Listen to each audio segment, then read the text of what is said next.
आदाब नाजरीन, आप देख रहे हैं गुलिस्तान न्यूज। रात के 9:30 बज चुके हैं। अब तक आज का ताज़ा शुमारा लेकर मैं आपका मेज़बान गौहर कुछ आपकी खिदमत में हाजिर हूँ। अब तक में सबसे पहले बात रूस की करते हैं, क्योंकि रूस ने मेडिकल साइंस के मैदान में एक बड़ी कामयाबी का दावा किया है। रूसी वजारत सेहत के मुताबिक उन्होंने कैंसर के इलाज के लिए एक वैक्सीन तैयार कर ली है, जो कि साल 2025 के अव्वल में शहरियों के लिए दस्तयाब होगी। बाज़ाब्ता तौर पर इस हवाले से ऐलान कर दिया गया है कि कैंसर के हवाले से जो वैक्सीन है वो तैयार कर दी गई है और ये वैक्सीन लोगों को मुफ्त फराहम की जाएगी। जो इस बीमारी में मुब्तला है, कैंसर की बीमारी में, कैंसर के मर्ज में मुब्तला है, उनके लिए ये वैक्सीन मुफ्त फराहम की जाएगी।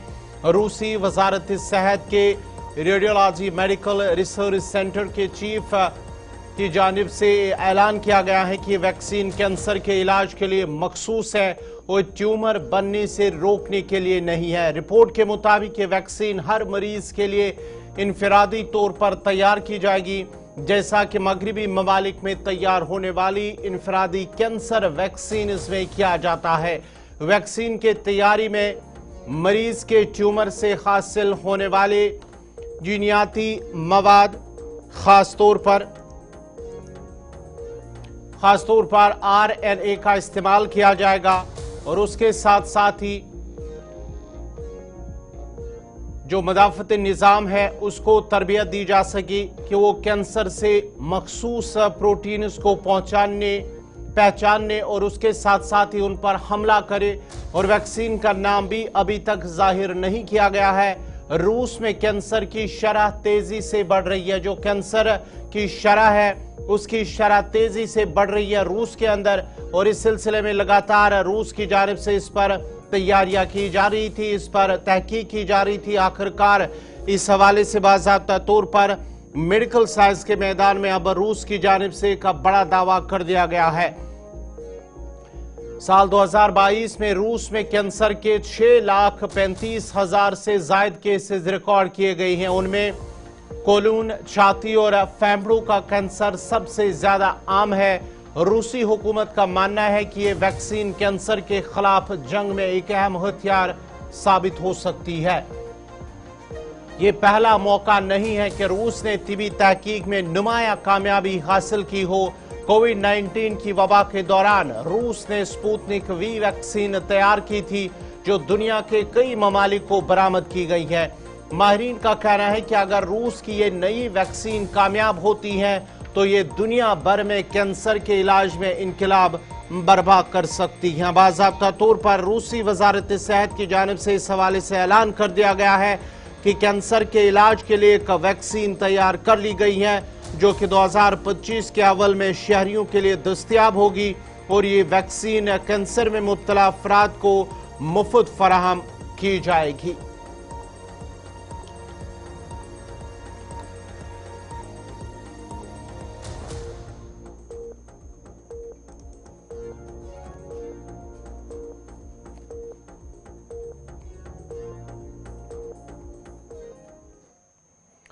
चलिए नाज़रीन, बढ़ते आगे। बात जरा अब जम्मू कश्मीर के हवाले से करते हैं, लेकिन जम्मू दिल्ली के अंदर कल एक अहम मीटिंग होने वाली है। मरकजी वज़ीर दाखिला अमित शाह की सदारत में कल एक अहम मीटिंग होने वाली है, जिसमें जम्मू कश्मीर की मौजूदा सिक्योरिटी सूरत हाल का जायजा लिया जाएगा।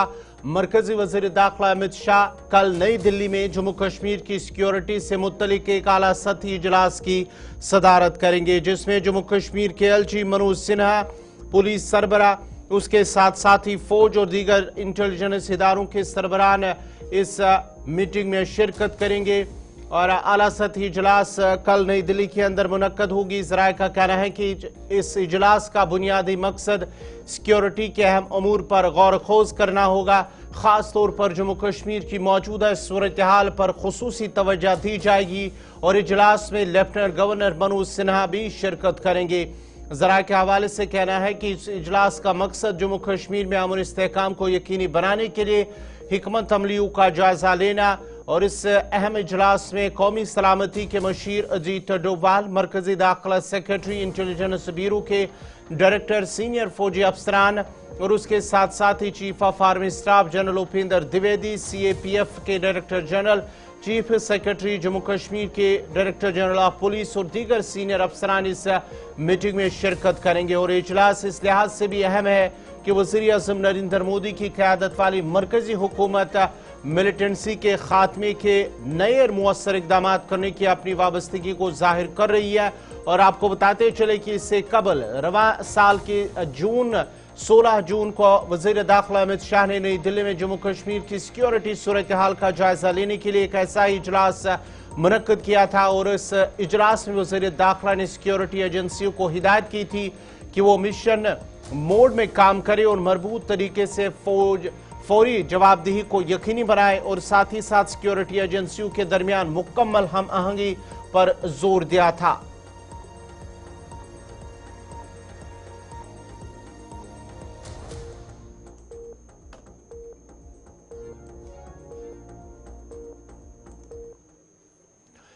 लेफ्टिनेंट गवर्नर मनोज सिन्हा ने आज राजभवन में माता वैष्णो देवी श्राइन बोर्ड की 73वीं मीटिंग की सदारत की है। मीटिंग में बोर्ड के मेंबरान ने शिरकत की है। मीटिंग के मौके पर लेफ्टिनेंट गवर्नर ने रेलवे स्टेशन कटरा में यात्री सहूलियत मरकज और बनगांगा में यात्री सहूलियत स्टाफ रिहाइश कम्प्लेक्स समेत मुख्तलिफ यात्रियों पर मबनी सहूलियात का इफ्तिताह किया है और उन्हें वक्फ किया है। उन्होंने भवन में नए एग्जिट ट्रैक का संग बुनियाद भी रखा, जिसका मकसद भवन के इलाके के अंदर भीड़ को कम करना था। मीटिंग के दौरान बोर्ड के नए और जारी मंसूबों के सिलसिले में अहम फैसले लिए गए हैं।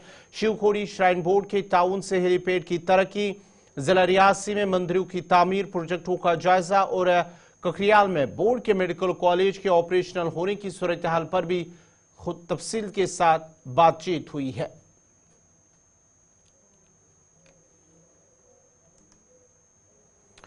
जम्मू कश्मीर के वज़ीर आला उमर अब्दुल्ला ने आज नई दिल्ली में 18वें CII सालाना टूरिज्म समिट में शिरकत की है, जिसमें मरकजी वज़ीर सयाहत समेत सयाहत से जुड़े कई अहम शख्सियात ने शिरकत की थी। मरकजी वज़ीर सयाहत गजेंद्र सिंह शेखावत ने मेहमान नवाजी के शोबे के स्टेक होल्डर से कहा कि वो सफर और मेहमान नवाजी के शोबे के लिए बुनियादी ढांचे की हैसियत के लिए एक कंक्रीट पेपर तैयार करे, जिसका मुतालबा वो वज़ारत खजाना के सामने रखेंगे। और ये शोबा तवील अरसे से बुनियादी ढांचे की हैसियत का मुतालबा कर रहा है, जो इसे कम कीमत पर कर्ज हासिल करने में मदद मिलेगी और सनत के अंदर मुनाफा के दोबारा सरमायाकारी को फरोग मिलेगा। मरकजी वजीर ने 18वें CII सालाना टूरिज्म समिट के मौके पर कहा कि खत्ते में वबाई अमराज के बाद गैर मुल्की सयाहों की नमो को देखे तो हिंदुस्तान शायद सबसे बेहतर रहा है, लेकिन फिर भी बहुत बड़ा दायरा कार हमने वीज़ा और चलो इंडिया मुहिम के तहत किया है, जिसके तहत वीज़ा फीस में छूट दी गई है। वजारत सयाहत के मुताबिक हिंदुस्तान ने जनवरी से जून के दौरान करीब 4.778 मिलियन FTI रिकॉर्ड की हैं।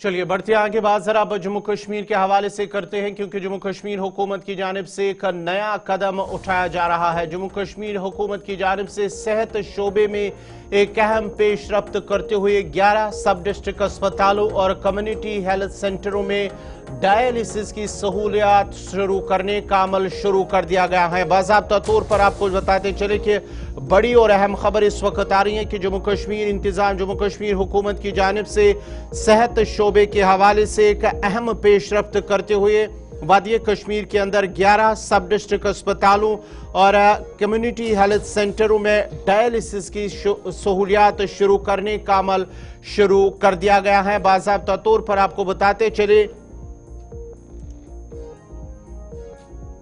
जम्मू कश्मीर हुकूमत ने सेहत शोबे में एक अहम पेशरफ्त करते हुए 11 सब डिस्ट्रिक्ट अस्पतालों और CSC कम्युनिटी हेल्थ सेंटरों में डायलिसिस की सहूलियात शुरू करने का अमल शुरू कर दिया है। ज़राए का कहना है कि directorate of health services Kashmir की जानिब से chief engineer mechanical engineering department Kashmir को खत लिखा है, जिसमें डायलिसिस सेंटर्स की तनसीब, जिसमें 500 LBHO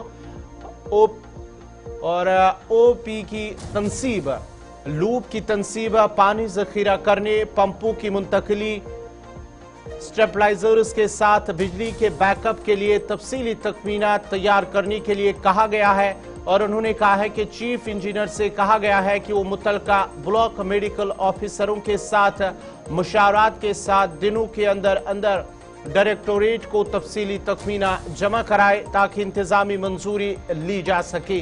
और सेहत के मराकज में जनूबी कश्मीर के अनंतनाग में HDH डूरू, CSC पटन और CSC में शामिल है। बारामूला के अंदर CSC चंदूसा, CSC चारी शरीफ, CSC नागम और CSC बडगाम में पखरपुरा, गांधरबल में SDH कंगन, कुपवारा में SDH करालापुरा, कुलगाम के अंदर SDH DH पुरा, शोपियां में SDH जैनापुरा और पुलवामा में सब डिस्ट्रिक्ट अस्पताल त्राल शामिल है। खैर मकदम है। PDP की सदर महबूबा मुफ्ती ने कश्मीर में जारी कुछ तरक्याती मंसूबों के माहौलियाती असरात पर तशवीश का इजहार किया और कहा है कि तरक्की को माहौल और वसाइल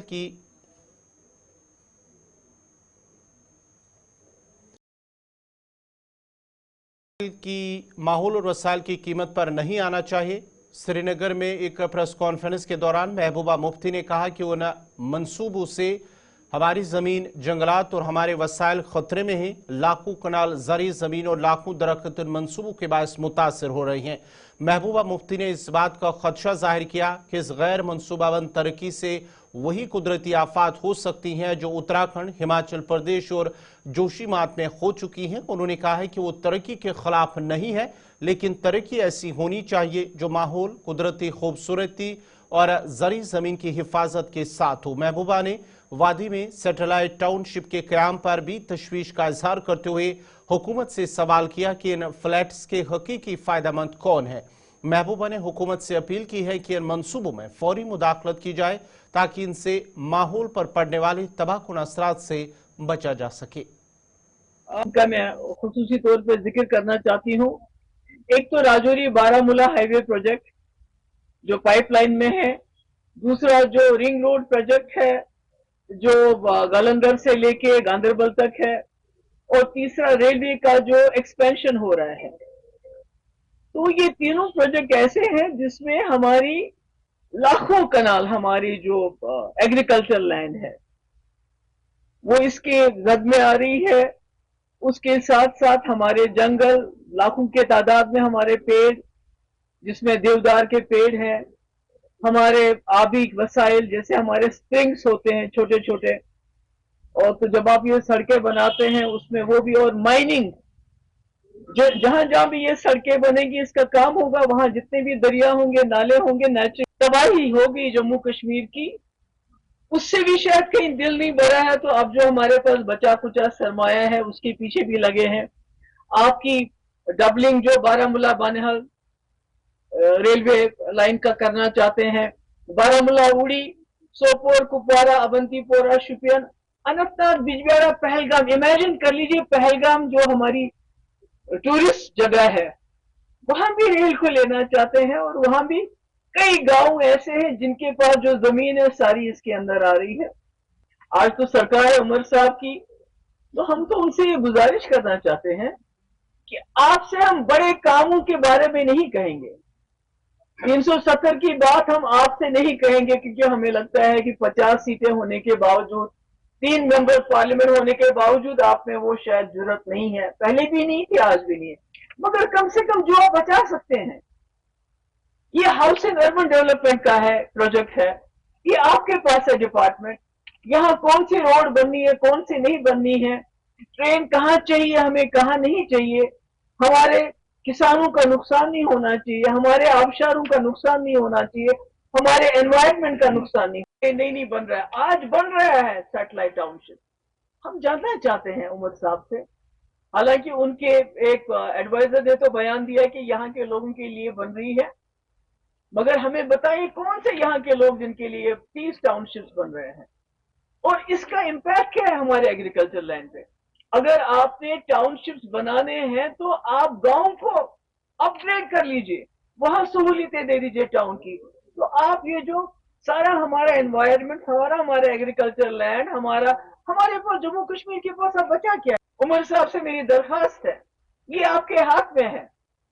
जो आपके हाथ में नहीं है उसको हासिल करने में टाइम लगेगा, उसमें हम मिलजुल के काम करेंगे। मगर जो आज आपके हाथ में है, ये जो हमारे एनवायरनमेंट, हमारे जम्मू कश्मीर की सरजमीन के साथ जो बर्बादी हो रही है, जो तबाही हो रही है, जो हमारे किसान इस वक्त बात भी नहीं कर पाते हैं, डर है उनको, बात करेंगे तो जेल में डाल देंगे। क्योंकि हम सोचा था यहाँ सरकार बनेगी तो लोगों का खौफ कम हो जाएगा, वो तो कम नहीं हो रहा है।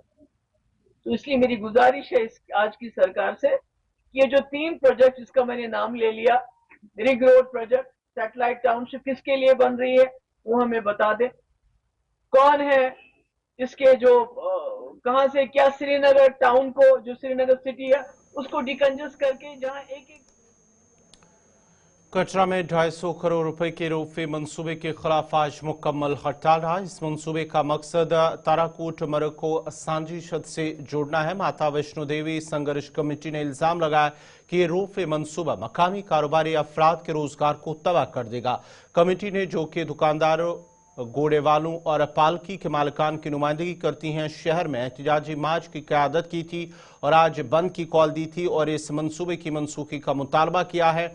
संघर्ष कमेटी की जानिब से दी गई बंद की कॉल का असर आज दिन भर नजर आया, जहां कारोबारी सरगर्मियां मुअत्तल रहने के साथ साथ सड़कों से ट्रैफिक की आवाजाही भी मुतासर रही, जिसकी वजह से आज इलाके के अंदर आम जिंदगी मुकम्मल तौर पर मुतासर होकर रह गई। बंद कॉल के साथ ही शाम देर गई। कमेटी और जिला इंतजामिया के साथ एक मीटिंग भी हुई है, जिस दौरान जिला इंतजामिया ने कमेटी से कुछ दिनों का वक्त मांगा और अब कमेटी के जिम्मेदारों का कहना है कि 23 दिसंबर का वक्त इंतजामिया को दिया गया है कि अगर तब तक उनके मुतालबात पूरे नहीं हुए तो एहतजाज दोबारा शुरू किया जाएगा। इससे पहले संघर्ष कमेटी ने मकामी हुकाम की तरफ से यकीन दहानी के बाद एहतजाज मुअत्तल कर दिया था, मगर जब जिला इंतजामिया ने कोई कार्रवाई नहीं की तो एहतजाज दोबारा शुरू कर दिया गया। उन्होंने कहा है कि उन्हें 15 दिसंबर तक हल की यकीनदहानी कराई गई थी, मगर कुछ भी नहीं किया गया, जिसके बाद ही वो एहतजाज और आज बंद की कॉल देने पर दोबारा से उन्होंने मजबूर हो गए हैं। उन्होंने कहा है कि वो श्राइन बोर्ड के खिलाफ नहीं है, मगर इसके गलत मंसूबे के खिलाफ है जो उनके रोजगार और मजहबी जज्बात को तबाह कर सकता है। थोड़ा सा मुझे टाइम दे और मैं आज ही सीईओ श्राइन बोर्ड के और डिप्टी साहब से बात करके और मुझे थोड़ा सा टाइम दो। और हमारी जो संघर्ष समिति है उन्होंने टाइम दिया कि 23 तारीख तक वो जो भी आगे की वो रणनीति है वो बनाएंगे। उसके बाद जो भी हमारा फैसला होगा 23 तारीख 2 बजे हम शालीमार पार्क में इकट्ठे हो रहे हैं। उसके बाद आगे की जो भी होगा वो आपको बताएंगे। ये भी 2-3 दिन की बात है, अगर नहीं होगा तो हम कंटिन्यू स्ट्राइक में चले जाएंगे 23 के बाद। देखिए, फैसला तो कोई नहीं हुआ। ड्यूटी कमिश्नर ने कहा कि मैं नई आई हूँ, मैंने नई ज्वाइनिंग डाली हुई है, मुझे आप 5-7 दिन का टाइम दीजिए। फिर उसके बाद हमने डिसाइड किया कि 23 तारीख को हम दोबारा संघर्ष समिति बैठेगी, सारे लोगों के साथ करेंगे। 23 तारीख तक हमने उनको टाइम दिया, हमने दिया उनको टाइम। उन्होंने कहा कि मुझे 5 दिन का टाइम दीजिए, कम से कम 5 दिन का दीजिए। हमने तो उनको कहा था कि 20 तारीख के बाद हम हड़ताल पे कंटिन्यू जा रहे हैं, पर हम 23 तारीख के लिए यही आगे की तैयारी करेंगे, जिसमें होटल, गेस्ट हाउस, दुकान ने सारा कुछ कंटिन्यू। फिर 23 तारीख के आगे लड़ाई तक ही लड़ेंगे, अगर कोई तब तक बीच में कोई हल नहीं आता तो इसलिए। बाद आपका दोबारा खैर मकदम है। जम्मू कश्मीर में 1.27 लाख जाली राशन कार्ड मनसूख कर दिए गए हैं। हुकूमत हिंद ने अवामी तकसीमा के निज़ाम PDS में शफाफियत और कारकर्दगी को बेहतर बनाने के लिए जम्मू कश्मीर में 1,27,872 जाली और दोहरे राशन कार्ड मनसूख कर दिए हैं, जबकि लद्दाख में 702 कार्ड की मनसूखी अमल में लाई गई है। यह इकदाम 2013 से जारी कौमी सतह की मुहिम का हिस्सा है, जिसका मकसद राशन की मौसर तकसीम और मुस्तकीन तक रसाई को यकीनी बनाना है। यह मुहिम राशन कार्ड्स की डिजिटलाइजेशन, आधार के साथ जोड़ने और EKYC तस्दीक के जरिए गैर मुस्तहिक अफराद को निज़ाम से बाहर करने पर मरकूज है। राज्यसभा में एक सवाल के जवाब में उमूरी सार्फिन व अवामी तकसीमकारी की वजीर ममलिकत ने बताया है कि 2013 से 2024 तक मुल्क भर में 5.87 करोड़ राशन कार्ड्स मनसूख किए गए हैं, जिनमें जम्मू कश्मीर के 1,27,872 राशन कार्ड शामिल है। इकदाम फूड सब्सिडी के सही कदम पाबंदी को यकीनी बनाने के लिए किए जा रहे हैं ताकि मुस्तहिक अफराद तक फूड ग्रांट्स की मौसर और बराह रास्त रसाई हो सकी। वजारत की जानिब से फराम करदा एदाद शुमार के मुताबिक रियासतों में सबसे ज्यादा 1,53,54,572 राशन कार्ड्स उत्तर प्रदेश में मनसूख किए गए हैं, जबकि सबसे कम 12,578 कार्ड्स मिजोरम में मनसूख हुए हैं। यूनियन टेरिटरीज में दिल्ली में सबसे ज्यादा 3,27,297 कार्ड्स मनसूख हुए हैं, जबकि लद्दाख में सबसे कम 702 कार्ड्स मनसूख किए गए हैं। वजीर ने यह भी बताया है कि प्रधानमंत्री गरीब कल्याण अन्न योजना के तहत मुल्क भर में 80.67 करोड़ अफराद को मुफ्त राशन फराम किया जा रहा है और जम्मू कश्मीर में भी तकरीबन 100% राशन कार्ड्स को आधार से मुंसलिक किया जा चुका है, जिसके जरिए गैर मुस्तहिक अफराद को शिनाख्त करने में मदद मिल रही है, जिनमें नकल मकानी करने वाले अफराद, दोहरे इंदराज और फौतशुदा अफराद के रिकॉर्ड शामिल है।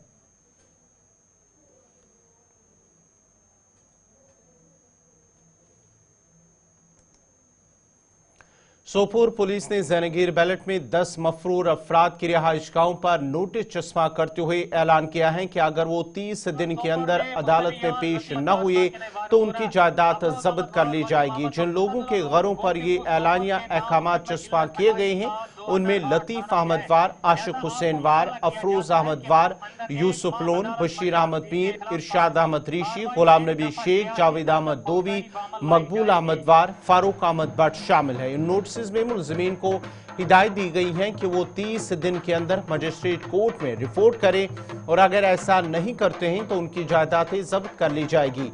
वाज़ह है कि इससे कबल पुलिस ने 2 रोज कबल मिलिटेंट मामले में कुलगाम जिले के चिनीगाम में एक गैर मनकूला जायदाद को जब्त किया है। पुलिस के मुताबिक जब्त किए गए मकान में 4 मिलिटेंटों को पनाह दी गई थी और 6 जुलाई 2024 को इस मकान में उन मिलिटेंटों को एक एनकाउंटर के दौरान हलाक किया गया।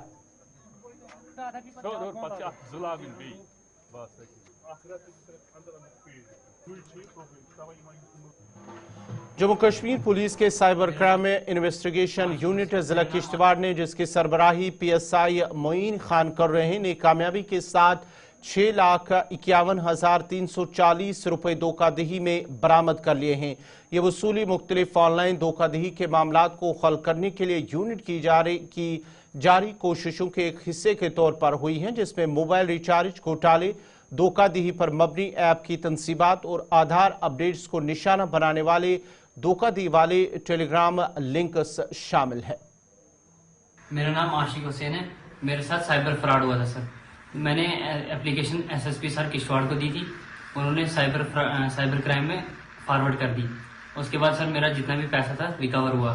तो मैं तहे दिल से शुक्रिया JNK पुलिस का शुक्रिया अदा करता हूँ कि मेरा सारा पैसा रिकवर करवाया इन्होंने। सर जो भी अगर किसी और को भी अगर साइबर फ्रॉड हुआ है वो आ सकते हैं SSP सर के पास, एप्लीकेशन देते हैं और आपका सारा पैसा रिकवर हो जाएगा।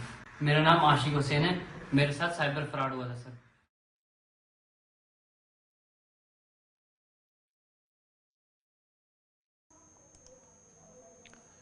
मेंबर असेंबली पटन रियाज जवेदार ने SDM पटन के हमरा पटन अस्पताल का दौरा किया और जारी तरक्याती कामों का जायजा लिया। इस मौके पर उन्होंने कहा है कि अस्पताल के हवाले से काम जारी है और अगर कुछ मसाइल हैं तो उन्हें वजीर सेहत के नोटिस में लाया जाएगा, जबकि यहाँ महकमे सोशल फॉरेस्ट्री के साथ शजरकारी मुहिम का इनेकाद अमल में लाया जाएगा। रैम्प का है वो ऑलरेडी टेकअप किया था हॉस्पिटल एडमिनिस्ट्रेशन। जब मैं पहली बार यहाँ आया था उन्होंने दिखाया भी था, उसमें डिटेल दिखाया था। इन्होंने उसके लिए वो एक DPR बनाने के लिए चिट्ठी लिखी थी, जो हमारे यहाँ एक्शन है उनको लिखी थी। मैंने वो चिट्ठी अभी देखी, उसका जवाब उन्होंने लिखा था, वापस ये लिखा है कि ये जो है उसका कोई कॉन्ट्रैक्ट का मसला था और वो सब जुडिस है, बट स्टिल उन्होंने ये लिखा है कि हम इसका वे आउट निकाल रहे हैं कि कैसा किया जाएगा और इंशाल्लाह वो जल्दी उस पर इंस्ट्रक्शंस गई है कि उसमें जल्द से जल्द वो उसका DPR बना के देखेंगे फंड्स कहाँ से आ जाएंगे, तो विंटर ऑनसेट से पहले ही उसका कुछ हो जाएगा। अपने मिनिस्टर कंसर्न उनको भी इसके बारे में कहा है, रिक्वेस्ट किया है कि इसका वो देख लेंगे और उन्होंने प्रॉमिस किया है कि अनकरीब वो उसको देख लेंगे। मीनवाइल आज की इस तारीख में भी यहाँ जो है बीओमओ साहब, इनको मैंने रिक्वेस्ट किया कि वो आगे एक लेटर अपने सीनियर फॉर्मेशंस को लिखे कि उसमें क्या क्या डेफिशिएंसी है, चाहे वो डॉक्टर्स की है, इक्विपमेंट की है या पैरामेडिकल्स की है। और कोशिश हम सब कर रहे हैं कि इसमें जल्द से जल्द ये सारी डेफिशिएंसीज खैर मकदम है। सांबा का नड ब्लॉक मशरूम की काश्त का मरकज बनता जा रहा है। इन दिनों किसान जिला सांबा के नड ब्लॉक में मशरूम की काश्त पूरे जोर शोर से कर रहे हैं, जिसकी वजह से किसानों को काफी मुनाफा मिल रहा है। अपनी मशरूम की फसल को मंडी में फरोख्त करके खूब मुनाफा कमा रहे हैं और अब बेरोजगार नौजवान इस काश्त की तरफ तवज्जो दे रहे हैं और इसे आमदनी का जरिया बना रहे हैं, जिसकी वजह से महकमे ज़राअत भी किसानों की हर मुमकिन मदद कर रहा है। मशरूम की काश्त के लिए सब्सिडी की फराहमी, मशरूम के थैले फराहम करने, खाद की फराहमी और मशरूम के शड़ के लिए सब्सिडी देने से काश्तकारों की तवज्जो मशरूम की काश्त की तरफ बढ़ती दिखाई दे रही है। आपको बता दें कि जिला सांबा का नड ब्लॉक, जो कि आजकल मशरूम की खेती के लिए काफी ज्यादा मशहूर होता नजर आ रहा है। यहां पर कई ऐसे किसान हैं जो मशरूम की खेती कर रहे हैं और खासतौर पर वो युवा जो बेरोजगारी का सामना कर रहे थे, उन्होंने भी इस मशरूम की खेती की तरफ तवज्जो दी है और उन्होंने भी अपने अपने शेड जो है वो बनाए हैं, जहां पर मशरूम की पैदावार जो है वो हो रही है और ये कहीं ना कहीं काफी लाभ जो है वो किसानों को मिलता नजर आ रहा है। नड इलाके की बात करें तो बताया जा रहा है, जो हमें जानकारी है कि लगभग 200 से 250 ऐसे किसान हैं जो मशरूम की खेती यहां पर कर रहे हैं और हर साल मशरूम की बम्पर पैदावार यहां पर होती है। तो आज हम यहां के कुछ किसानों से जानने की कोशिश करेंगे और जानेंगे कि कब से वो मशरूम की खेती कर रहे हैं, कितना उनको लाभ हो रहा है, एग्रीकल्चर विभाग का क्या उनको सहयोग मिल रहा है और मौसम किस तरह से उनका साथ दे रहा है। ये तमाम चीजें आज जानने की कोशिश करेंगे। बताना चाहते हैं कि हम मशरूम की खेती कर रहे हैं। पिछले काफी समय से 10-20 साल से मैं खेती कर रहा हूं और हमें अच्छा मुनाफा हो रहा है इसमें। लेकिन ये हमारे इतनी बहुत मेहनत की बात है, ये कोई आसान तरीका नहीं है। कोई लोग सोचते हैं कि ये आसानी से पैसे इकट्ठे हो जाते हैं, लेकिन रात को जागना पड़ता है, पूरी पूरी रात जागना पड़ता है, मशरूम तोड़नी पड़ती है, फिर इसको सफाई करनी पड़ती है, फिर सुबह 4 बजे मंडी लेना पड़ता है और मंडी जाकर उसको बेचना पड़ता है। कभी दाम अच्छे मिलते हैं, कभी कम मिलते हैं, लेकिन फिर भी ये अच्छा है। बेरोजगारी इतनी बढ़ चुकी है कि हमारे लोग जो बेरोजगार हैं उनके लिए अच्छा साधन है अगर वो काम करें तो। हमने तो 10-20 साल हो गए काम करते हुए, हमें तो अच्छा मुनाफा हो रहा है। कितने साथी हैं आपके साथ किसान जो ये मशरूम की खेती नड इलाके में कर रहे हैं? हमारे यहाँ नड में 200-250 किसान ऐसा है जो ये मशरूम की खेती कर रहा है। हमारा यहाँ सारा इलाका जो ये नड, पापड़, बदनाई, नंड, जटा, सराई, डेरगढ़, जांडा, हर जगह ये मशरूम लगाई जा रही है और काफी साथी, पहले से ज्यादा साथी बढ़े हैं। पिछले साल के या इस साल ज्यादा इजाफा हुआ है और मशरूम की खेती इस बार अच्छी हुई है।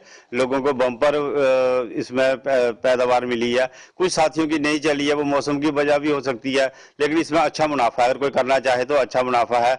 10-20 हजार लगा के 50 हजार तक आदमी कमा सकता है। करते हुए हो गया 15 साल, इसमें काफी अच्छा मुनाफा है। हमारी तो सोच है कि सभी जो युवा हैं वो इसी काम में लगे, नशे से दूर रहें और ये काम बहुत अच्छा है। इसमें मेहनत तो है, लेकिन मेहनत के बिना कुछ भी नहीं है। मेहनत करेंगे तो अच्छा मुनाफा कमाएंगे। घर बैठने से फ्री बैठने से अच्छा है ये काम करें। तो कितनी फसल हो जाती है आपकी? सर ठीक ही है, वैसे 100-150 बैग हमारा निकल जाता है, इससे भी मुनाफा अच्छा ही है। अच्छा जी जी। तो इसमें जो एग्रीकल्चर डिपार्टमेंट है उनका क्या आपको मदद मिल रही है, सहयोग मिल रहा है? सर मदद ठीक है, वैसे टाइम टाइम पे सब कुछ मिल जाता है हमें, ठीक है। अभी हमारी डिमांड यही रहती है कि हमें शेड दिए जाए और काम में ज़्यादा बढ़ोतरी हो तो अच्छा रहता है। हम मशरूम की खेती 8-9 साल से कर रहे हैं और इसमें अच्छा मुनाफा है, लेकिन पहले रात को जब तोड़नी होती है फिर इसको साफ करना पड़ता है, फिर सुबह मंडी लेके जाना पड़ता है। कई बार तो भाव अच्छे लग जाते हैं, लेकिन कई बार कम लगते हैं और फसल तो इसकी अच्छी है। अगर अब हमारे यहाँ पे बेरोजगारी काफ़ी ज़्यादा है और अगर कोई करना चाहे तो कर सकता है, इसमें मुनाफा भी अच्छा हो जाता है। लेकिन अब मौसम की वजह से थोड़ा हो जाता है, कई बार की कम होता है, लेकिन इसमें बहुत ऐसे मेहनत भी करनी पड़ती है फिर ही मशरूम निकल। मशरूम हमारे डिस्ट्रिक्ट का ODOP प्रोडक्ट है, तो उसी के अंतर्गत हमारा जो प्रोग्राम होता है, इसमें government of Jammu and Kashmir जो कि एक HADP का आपने सुना होगा कि प्रोजेक्ट चलता है, मशरूम डेवलपमेंट पर एक प्रोजेक्ट है, उसमें भी हम इसको प्रोत्साहन देते हैं और जो हमारे AIF के प्रोजेक्ट्स होते हैं या जो नाबार्ड के से जो इनको मिलती है सहायता मिलती है, उसको भी हम हम इसको प्रोत्साहन देते हैं। तो जो हमारी इस वक्त कोशिशें चल रही हैं मशरूम को ज़्यादा से ज़्यादा लोगों को, आपने देखा कि ज़्यादा लोग लगे हुए हैं इस इंडस्ट्री के साथ। एक कॉटेज इंडस्ट्री है ये, तो इसमें हम लोगों को 50% सब्सिडी के ऊपर जो है वो जो मशरूम के शेड्स हैं उसकी कॉस्ट 3 लाख रुपीज़ होती है और हम उनको 1.50 लाख जो होता है आफ्टर कंप्लीशन उनकी जब होती है तो हम उनको वो देते हैं। इसके अलावा जो उनको सबस्ट्रेट वगैरह ज़रूरत होता है इस चीज़ के लिए, जो compost bags, pasteurised compost bags होते हैं वो स्पॉन्ड होते हैं, यानी कि उन्होंने अपने घर में रखने होते हैं वो, और सिर्फ आफ्टर केयर थोड़ी करनी होती है। और हमारे जो लोग हैं वो टाइमली उनको जाके वहाँ पर भी गाइड करते हैं। लेकिन अब जो सिचुएशन जिसमें हम इस वक्त हैं, अब लोग ट्रेंड हमने कर दिए हैं इतने, सिर्फ उनको हमारे ओर से जो पास्चराइज्ड कंपोस्ट है वो लेना होता है और वो लेके अपने जो ये मशरूम शेड्स हैं उनमें ग्रोइंग करते हैं और अच्छा खासा एक जो प्रॉफिट है वो इसमें ले रहे हैं। कि अगर मशरूम फार्मिंग के लिए कोई हमारे जो युवा होते हैं आजकल वो इसमें ज़्यादा से ज़्यादा जुड़ रहे हैं, ना सिर्फ वो अपना रोज़गार कमा रहे हैं बल्कि वो अपने साथ और कुछ लोगों का भी, उनका भी लाइवलीहुड का अरेंजमेंट उनसे हो जाता है। जैसे मशरूम हमारे डिस्ट्रिक्ट का ODOP प्रोडक्ट है, तो उसी के अंतर्गत हमारा जो प्रोग्राम होता है इसमें government of Jammu and Kashmir जो कि एक HADP का आपने सुना होगा कि प्रोजेक्ट चलता है, मशरूम डेवलपमेंट पर एक प्रोजेक्ट है, उसमें भी हम इसको प्रोत्साहन देते हैं। और जो हम स्काई मार्शल आर्ट एसोसिएशन और बार एसोसिएशन शुफिया ने खत्े में मंशियात के इस्तेमाल में खतरनाक हद तक इजाफे पर गहरी तशवीश का इजहार किया है। कोर्ट कम्प्लेक्स शुफिया में मुनक्कदा मुश्तरका रैली में दोनों तंजीमों ने वालिदैन, अवाम और कानून नाफिज करने वाले इदारों से अपील की है कि वो मंशियात के फैलाव के खिलाफ चौकस रहे और जिला से इस बिद्दत के खात्मे के लिए इज्तिमाई तौर पर काम करें। नौजवानों पर मंशियात की बिद्दत के तबाहकुन असरात को उजागर करते हुए उन्होंने वालिदैन पर जोर दिया कि वो अपने बच्चों की सरगर्मियों पर कड़ी नजर रखे और सेहतमंद तर्ज जिंदगी को फरोग दे। ये हर शहरी की जिम्मेदारी है कि वो इस बात को यकीनी बनाएं कि नौजवान नस्ल को इस समाजी बुराई का शिकार होने से बचा जाए। हमारा एक फर्ज बनता है कि इस मुद्दे को, यानी इस तरह से शोर शराब जब आग लगी भी हमें सोचना चाहिए ना कि असल में जो रूट काज इसका है वो क्या है। आपको इवेंट इसमें बताता हूं कि हमारा शोपियान कहां लैग कर रहा है। हमारी सिविल सोसाइटी हो, हमारा डिस्ट्रिक्ट एडमिनिस्ट्रेशन हो, हम क्यों पीछे, इवन हमारा मीडिया क्यों ना हो, मैं लॉयर एज लॉयर क्यों पीछे हूं। गलतियां हम सब की है। रीजन इज कि डॉक्टर साहब का बेटा, उसकी डेथ हुई, अनफॉर्चुनेट इंसिडेंट था, और दूसरे दिन मच गया। लेकिन क्या कभी मेरे DC साहब ने, कभी डिस्ट्रिक्ट एडमिनिस्ट्रेशन ने, कभी मेरी सिविल सोसाइटी ने यह सोचा कि इसका वजह क्या है, बेसिक रीजन। मेरा एक पर्टिकुलर लड़का, 12 साल का लड़का, 18 साल का लड़का विक्टिम क्यों बना? क्या माना हुआ इस फरक्शन में तागड़ी गोडेत कारण कि ड्रग ट्रैफिकर कुछ, ड्रग पेडलर कुछ, तो विक्टिम कुछ। तो आज मैं ज्यादा नहीं कहूंगा, लेकिन मैं आपके जरिए से एक दावत देना चाहता हूं। जितने भी हम सारे स्टेक होल्डर इसमें, मैं खुद इसमें विक्टिम हूं। मेरे घर में ये प्रॉब्लम थी, हमने कैसे उसको सॉल्व किया है वी नो। मैं एक दावत देना चाहता हूं अपने DC साहब को, और यहाँ जो कॉम्पिटेंट हमारे एडमिनिस्ट्रेटर है, DC साहब हो या डिस्ट्रिक्ट SP साहब हैं, मैं चाहता हूं कि एक बड़ा सेमिनार हम स्टार्ट करना चाहते हैं। लेट दे कम फॉरवर्ड, लेकिन ये तब पॉसिबल है जब हम रूट काज पे जाएंगे। आज मैं ज्यादा नहीं बोलूंगा, मैं चाहता हूं ये बड़े प्लेटफॉर्म पे हम बात बोलेंगे अपने डिस्ट्रिक्ट। BSF की 64 बटालियन ने एयरफोर्स स्टेशन मलकपुरा के साथ मिलकर कृषि विज्ञान केंद्र मलकपुरा पुलवामा में मुफ्त मेडिकल कैंप और हुनरमंदी के कोर्सेज का इनेकाद किया है। कैंप के दौरान तलबा की तरफ से बहुत से सकाफती प्रोग्राम पेश किए गए, जबकि यहाँ के मकामी लोगों के लिए बहुत से स्टॉल्स लगाए गए थे। एयरफोर्स के फील्ड मास्टर NK दुबे ने कहा है कि एयरफोर्स अग्निवीर के तहत नौजवानों की भर्ती करेगा और जिला इंतजामिया पुलवामा के इश्तराक से कई करियर पर मबनी प्रोग्राम मुनक्कद किए जाएंगे।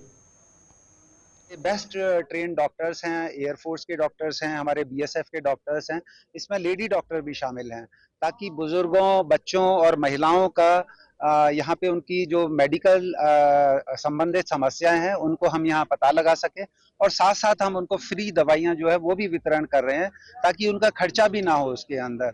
दूसरा, यहाँ पर हमने अभी एक रिक्रूटमेंट अवेयरनेस कैंप किया है और उसका उद्देश्य ये है कि हम सारे यूथ को एक तो ये बता सकें कि वो फिजिकल पैरामीटर्स में जो नापतोल उनका होता है उसमें वो फिट है। अगर वो फिट रहे, उनको पता चल जाएगा कि वो फिट हैं, तो वो अपने पूरे जोश के साथ फिर एग्जाम की तैयारी कर सकते हैं। और हम ये भी बताएंगे कि एग्जाम की तैयारी किस प्रकार से करनी है ताकि उनका पैरामिलिट्री फोर्सेस में जो एंट्री है वो आसान हो सके और वो भी देश की अखंडता संप्रभुता को बनाए रखने में जो अपना योगदान, अमूल्य योगदान जो है हमारे इस डिस्ट्रिक्ट पुलवामा के बच्चे भी जो है वो दे सकें। हम भी कोशिश कर रहे हैं, हमने प्लान किया हुआ है, एक हम डिस्ट्रिक्ट एडमिनिस्ट्रेशन के साथ टच में है, डीसी साहब के साथ एक प्रोग्राम कर रहे हैं हम स्कूल्स कॉलेजेस में जा करके एयरफोर्स में रिक्रूटमेंट का अपॉर्चुनिटी, करियर अपॉर्चुनिटीज बताने के लिए कि हम कैसे एयरफोर्स में क्या क्या करियर अपॉर्चुनिटीज है, जो अग्निपथ स्कीम है आई है उसकी अवेयरनेस बढ़ानी,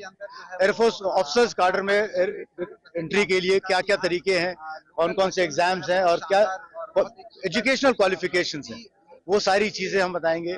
एक इसका आउटरीच प्रोग्राम हम डिस्ट्रिक्ट कमिश्नर पुलवामा के साथ मिल करके इसका भी हम एक प्लान कर रहे हैं। नाज़रीन, इसी के साथ ही अब तक आज का शुमारा इख्तिताम पज़ीर हुआ चाहता है। अपने मेज़बान गौहर कुचे को पूरी टीम के साथ इजाज़त दीजिए। अल्लाह हाफ़िज़।